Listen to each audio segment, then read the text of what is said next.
Welcome back to Finnegan McGinn again. Today I'm going to try and get everything separated into individual pieces that I'm going to take down with the frame for blasting and powder coating.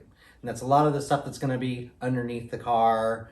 Don't really want to paint it, want it to be, you know, nice and road resistant, something that'll spray off really easily, and that powder coat's going to adhere a lot better than paint will. So I'm going to be taking the front suspension apart, the rear suspension apart, and getting most of those core suspension pieces going with the frame down to get blasted and powder coated. They told me, they said it costs $250 minimum to fire up the oven that they're going to be putting the frame in anyway. So they said, anything else you want to get blasted and powder coat, bring it now. So we're going to do that. Save a little money wherever we can. So let's get started.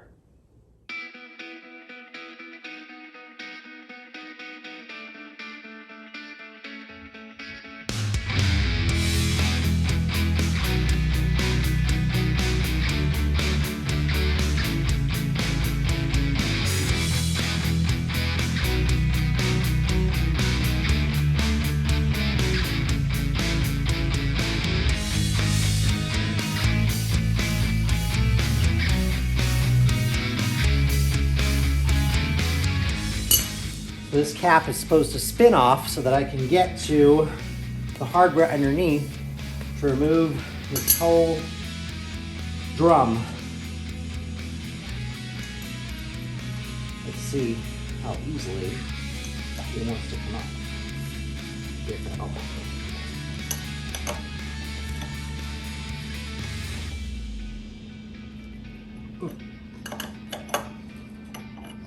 Maybe I'll use a strap wrench. Let's not forget our good friend Pete so quickly.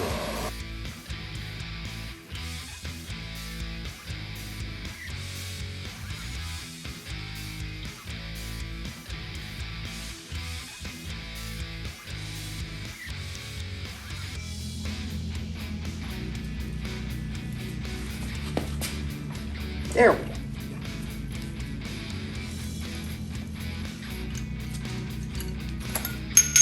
Woohoo! Oh, let's get that.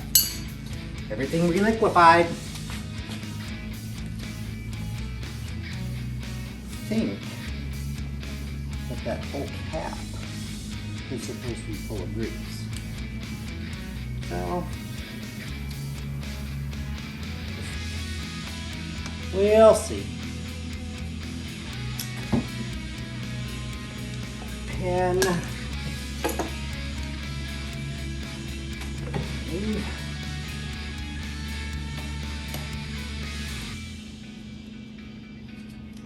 Oh, that's nice and loose.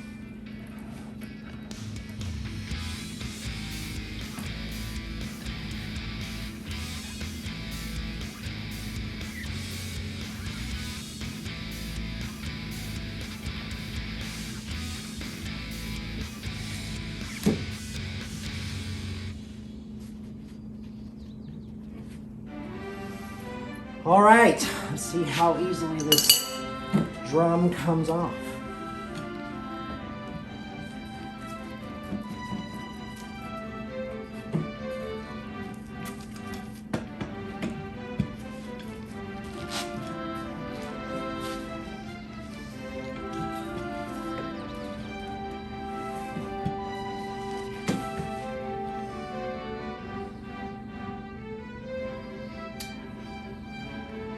The bearing needs to come out. You're right here learning along with me.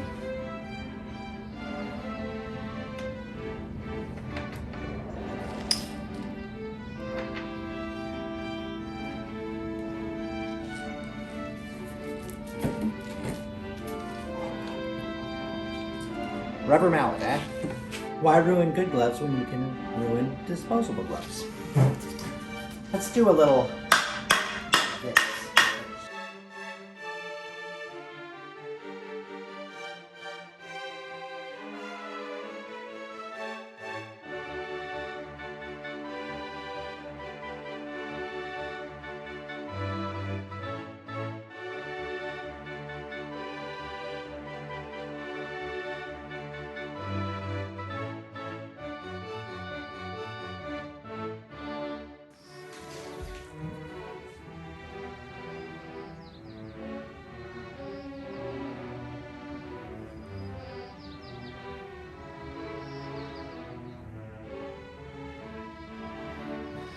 don't see anything else in there that should be blocking it.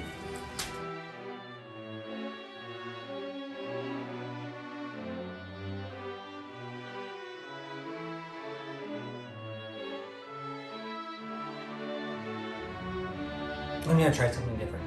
I'm going to try taking out all of these bolts that I think are holding the shoes in. Maybe it'll just come out with the drum. See how that works.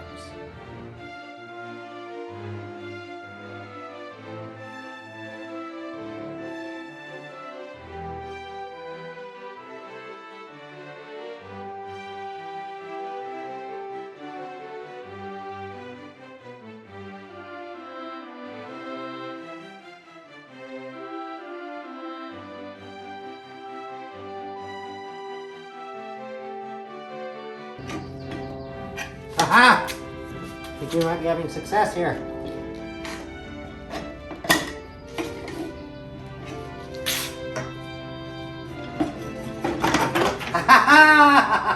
I got it off.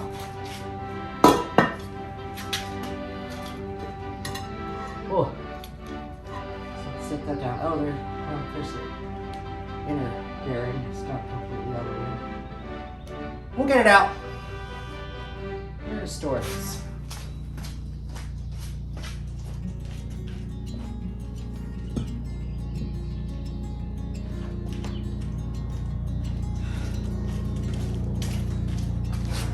Now let's do the other one.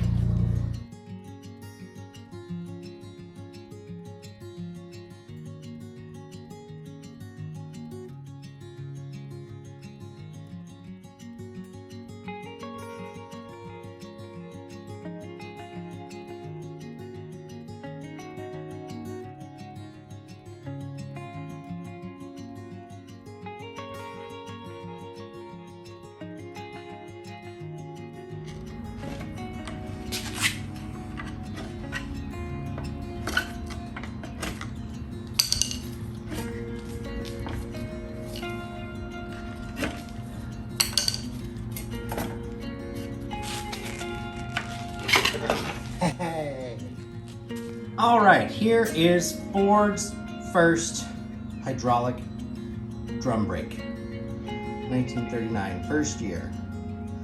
So, in case any of you are wondering, how does a hydraulic brake work as opposed to what Henry Ford stuck to until 1939, which was the strength of steel from pedal to wheel? A mechanical brake, a purely mechanical brake, a lever that is pushed on the brake shoes. Here. I need a brighter light. You know what? Let's use the sunshine for what it's good for. Illumination. All right, so early drum brake, very, very simple. This one, you know, here's the actual wear pad of the shoe on each side. And this one looks like it actually hasn't been worn very much. But anyway, of course, this rides up against the inside of the drum that we just removed, and that of course creates friction and resistance and slows the vehicle down when the brakes are applied. But how does it do that? Well, hydraulic fluid comes into this line, into the back of this cylinder.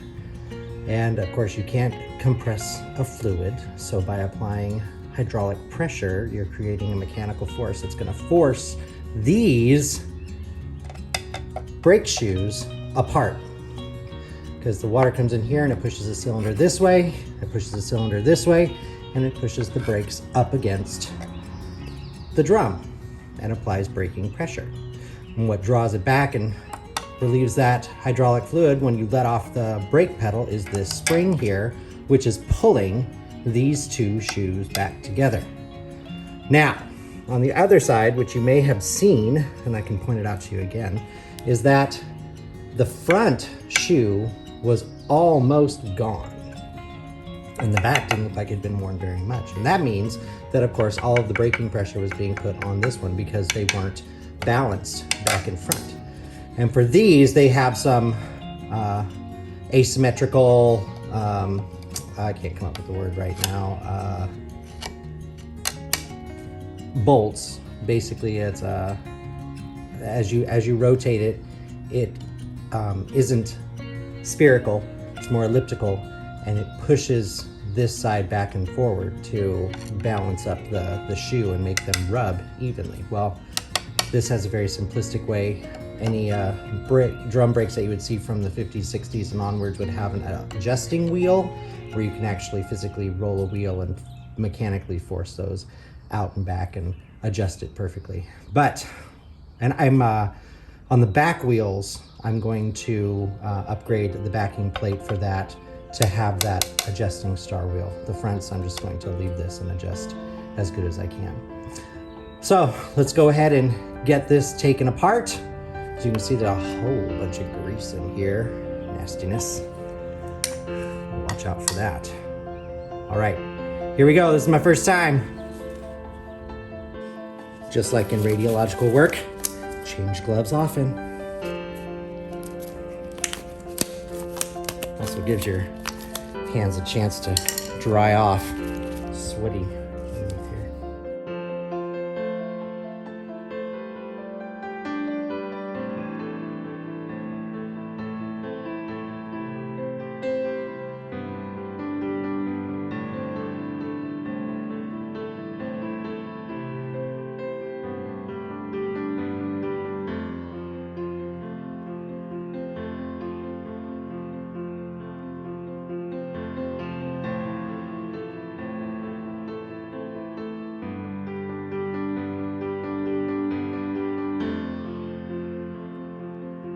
All right, so these 4 bolts are how the backing plate is held onto the axle. And all 4 of them on the other side, and this one, I don't know if you can see that in there. This one's held on with a nail. They put a nail in and bent it. So, you know, somewhere along the line, somebody did like me and made it work.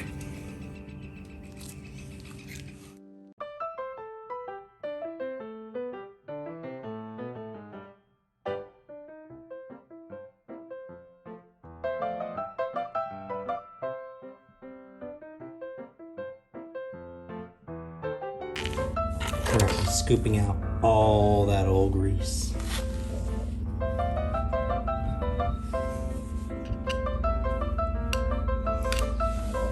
So I can get to the bolt heads that are in here. All right, vice grips have done the job. Clamp onto it and turn. It's just taking a while.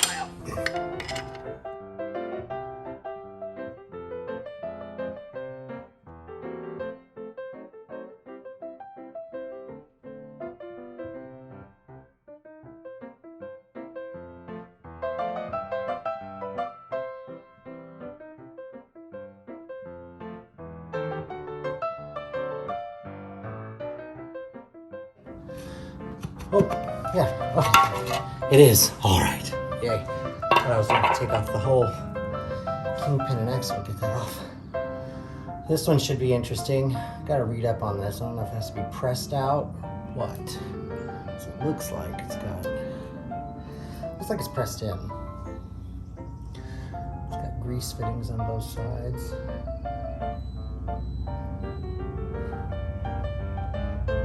I'm thinking that this axle was set up for shocks, because that piece looks like it's just been welded on.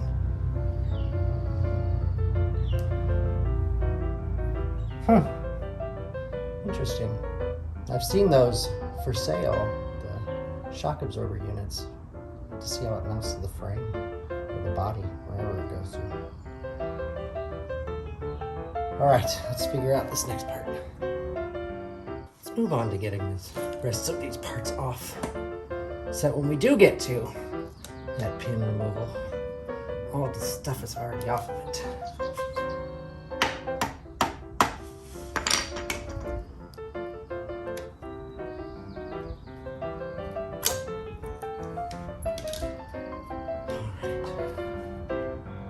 Scrape the crap off. So you can actually get a bolt onto it. Socket. Eccentric bolts on the brakes. That's the word I was thinking of. See, eventually it comes to you.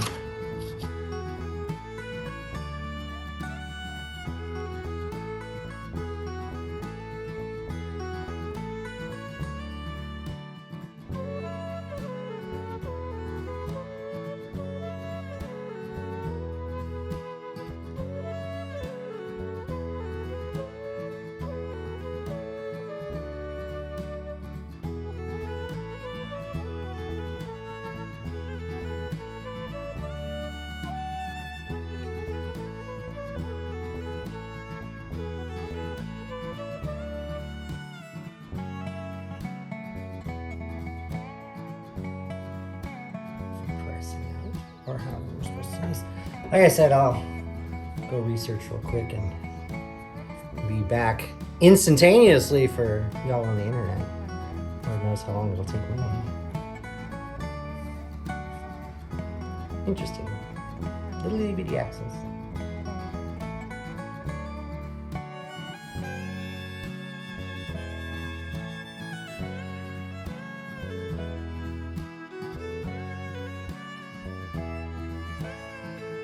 See, look at that.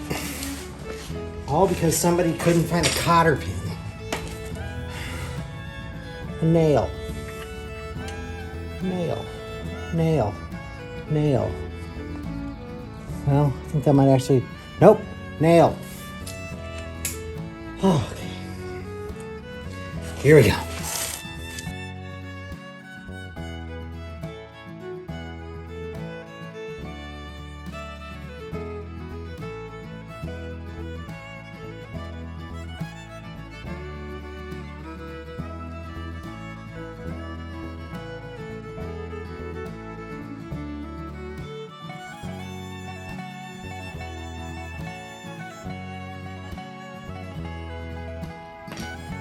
Okay.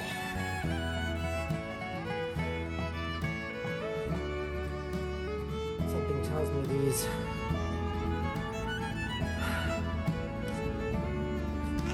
leaf spring shackles I put on backwards because the bolts are on the inside. Great. See how easily they come off. Or we can try and take out the perch pin right here, which holds the radius arm. I don't know what this thing is called, but holds this onto the front axle. Big old 1-inch bolt down here with another nail being used as a cotter pin. Don't worry, y'all. I got a cotter pin set. So I'm not going to be using nails.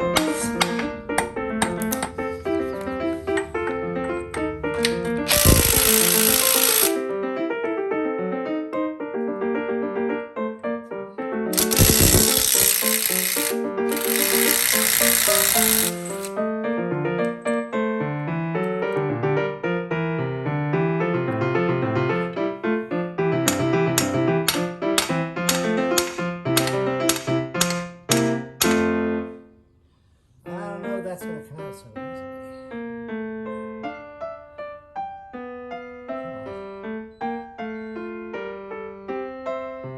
All right. Can't wait to get to the reassembly. I think that might be a little easier. Famous last words. We'll see.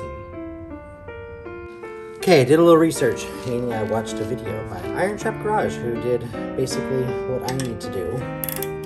2 zoom on 32, but it looked like most everything was the same, or close to. He recommended taking the springs off first. So I've done that, heated this up off camera. Now I'm going to attempt to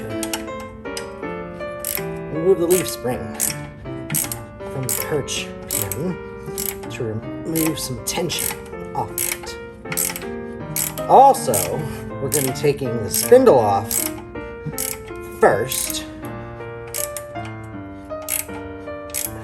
we're going to see if a hammer will do it, or, as he used, a drift on his air chisel.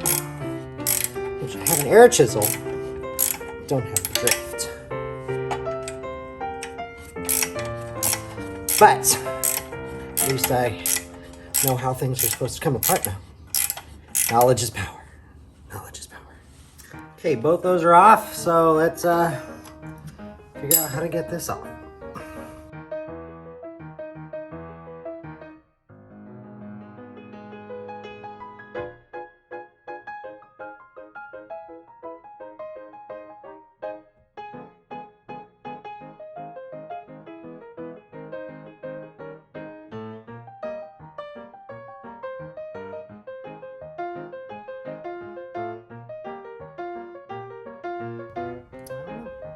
But to get it to come out from this perch and that perch at the same time, I think both need to get backed out.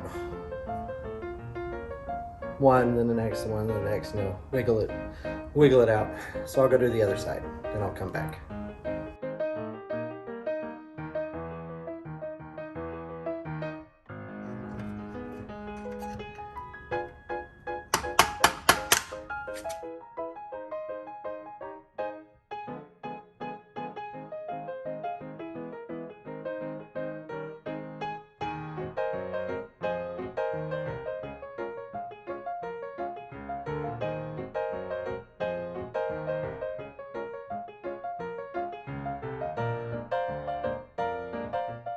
The other one's coming out really nicely.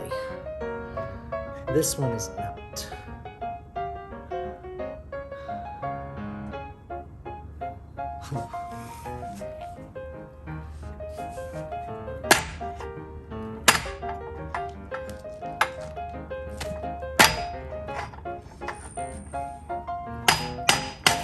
Oh, there we go.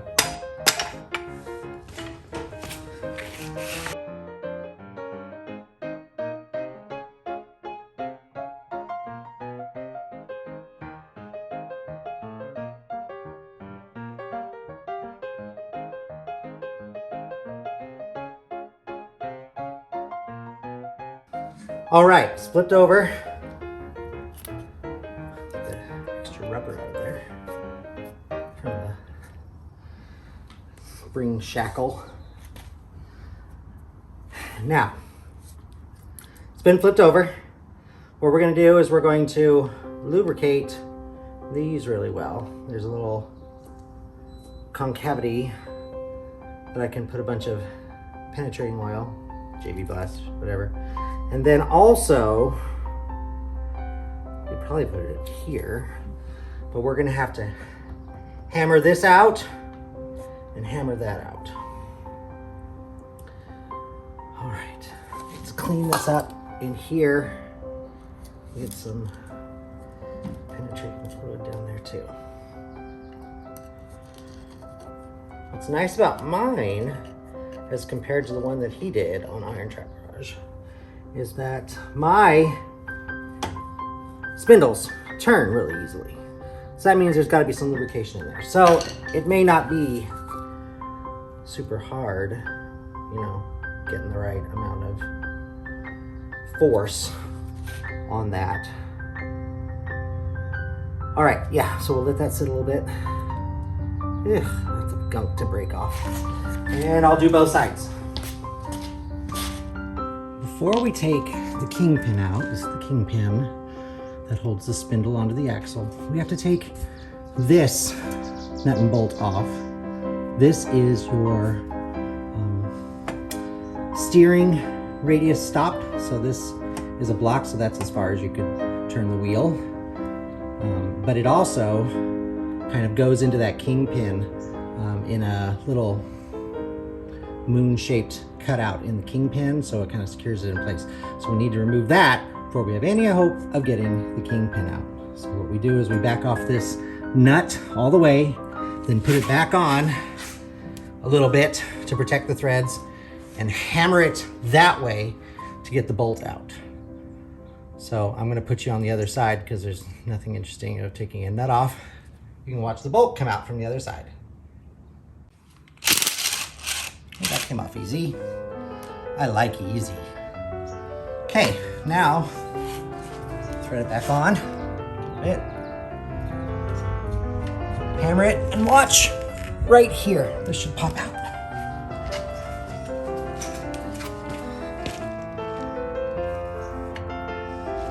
Oh, that's gonna block it. How about this?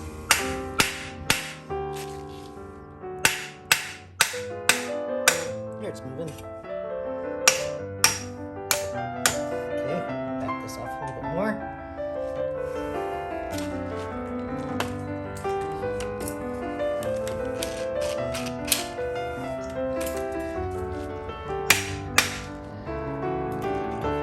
Oh, that's as much as we can do. Now we'll use a little screwdriver. There we go. Push it the rest of the way out. making sure we don't bung up the threads. There we go. All right, so we'll save that with its bolt right there.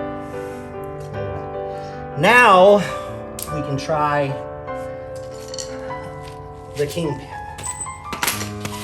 Let's see. So I'm going to use, not having the drift on the edges. I'm just going to try a bolt that's basically the same diameter and hit it from the other socket.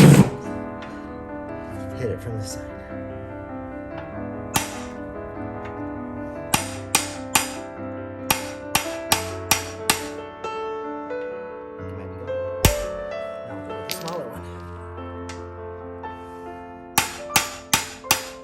It is going. Yay. It's nice when things work.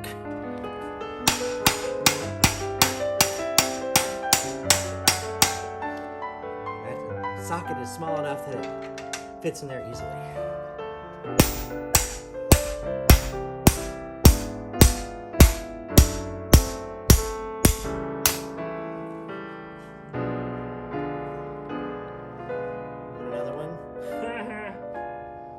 See what we've got that we can continue going down. Aha! Stack the sockets. Hey! It worked. And the spindle's off. Oh, I just feel like I'm accomplishing things. All right. So that takes care of that. Most likely gonna have to use heat on the perch bolt, but hey, progress. Look, we're getting down to the bare axle. Yeah, this has definitely been welded on aftermarket. So, you know what? After a little while, nice thing about this is I wouldn't have to make any alterations because like I said, I have seen those shocks, aftermarket gas shocks like you see on cars today that you can get for this. So this has already got, you know, the plate welded on, so I can try out the original suspension if I want and see what it's like driving just the original leaf spring as the only suspension. And if that's a little too crazy or wobbly or whatever, I can always come up and put that on and have a little bit modern suspension on with it. I know, as I talk about these things, I'm getting further and further from original, you know. That's what I said, I'll try it, you know, how it originally came from the factory. All right, let's get busy on the other side.